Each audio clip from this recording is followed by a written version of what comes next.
This is the problem. To improve your English, you read famous books, but they contain all kinds of strange words that you've never seen. And suddenly you're thinking, my English vocabulary is not advanced enough, or I'm never going to pass that exam. I have good news for you. A lot of these words you don't need because they're out of date. Take Lord of the Rings. It's one of the most famous English books of the 20th century. But it's filled with words that you would never use when you speak or write, like attercop. Attercop is a word that describes a spider in Lord of the Rings, but also a badly tempered person.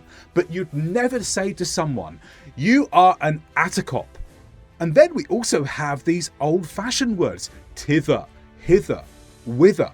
Now, you might see these in ancient literature, so if you love old books, you're going to see these a lot, and they mean there, here, and where. But don't go up to your friend and say, "Tither you are," or "Hither I am," or "Whither are you going?" See you on the morrow? Definitely not. That means see you the next day. It was common in the past, it's not common now. And another problem we have with ancient literature is that sometimes words meant one thing in the past, but now they mean something else. Anon in the past meant soon. I hope to see you anon. That's not how we're likely to use it nowadays. Nowadays, anon is likely to be an abbreviation of the word anonymous. And feign has nothing to do with faint. In the past, it meant happily, but don't use it now. Now you'd think that a modern book like Harry Potter would be completely up to date and you could use any language from the book in your writing or speaking. But be careful even with this book because a lot of words have been invented, such as muggle and dementor, which mean non-magical or sucks out happiness. Pride and Prejudice is a classic English novel from the 17th century. But so many words in it shouldn't be used today, such as sufferance, indolent, and solicitude, which mean endurance, lazy, and concern. What about Romeo and Juliet? This is written by Shakespeare. Shakespeare is perhaps the most famous English author of all time, but this is written even further in the past than Pride and Prejudice, so we come up with all kinds of ancient English, such as thou, thee, thine, and thy, which are all ways of saying you or yours.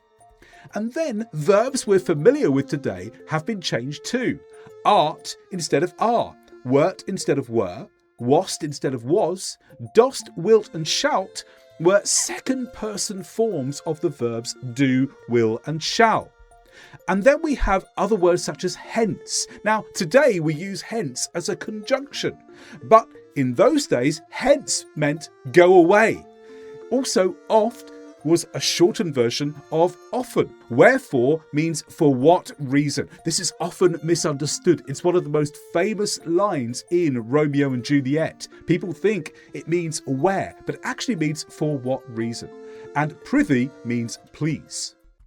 We'll look at some more of these out-of-date words in a moment. But first of all, what about words that you should learn?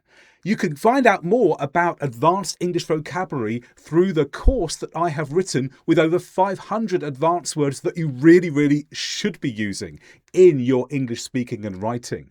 And at the same time, I have a course, Achieve IELTS Band 7, 8 and 9. There are links in the description below this video. But let's move on to other words that you should not be using from literature. And here we're looking at the books Animal Farm, Brave New World, and Lord of the Flies. Now, a knacker's yard is a place for dead animals, but we don't usually use that. We normally use abattoir or slaughterhouse for a place where animals are converted into meat. A knacker's yard is when the animals are already dead. A soma is a drug for happiness, but it's just an invented word.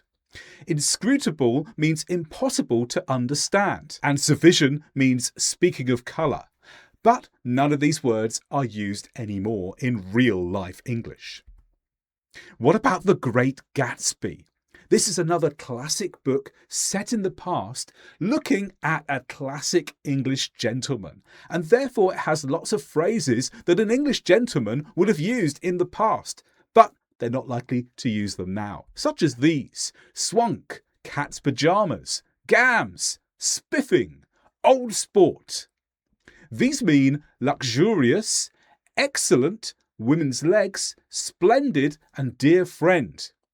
But these are phrases that these English gentlemen would have used a long time ago. They don't use them now. The one exception perhaps is cat's pyjamas. We might these days say the cat's whiskers.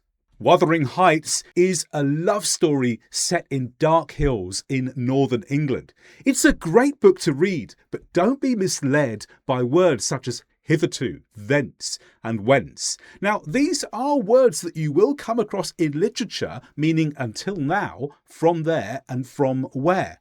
But don't put them in your own writing or speaking. They're far too formal and old-fashioned. Also, these words: forsooth, perchance, alas, pelf, arrant. All of these are out of date too, and they mean indeed, perhaps, oh dear, money, or arrant means utter followed by a negative. They're an arrant child, perhaps, if the child has been behaving badly. Great Expectations is written by Charles Dickens, a famous author near where I come from in the south of England. But again, because this is old-fashioned, he uses lots of words I don't recommend that you use now, such as betwixt, tidings, and hulks. Betwixt means between, tidings means news. You might hear this in some ancient carols that are played at Christmas. It means news, but we don't use it in speech.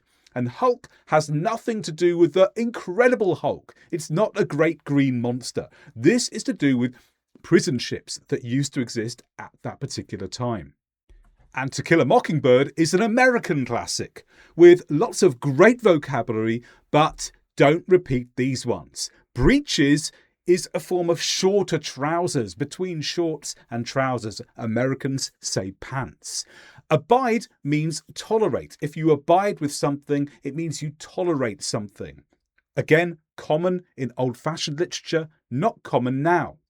Mayhap means perhaps, and a skiff is another word for a small boat. Well, I hope you've enjoyed those 50 words that you shouldn't use in your speech or writing, but it might be useful to know them for when you're reading literature.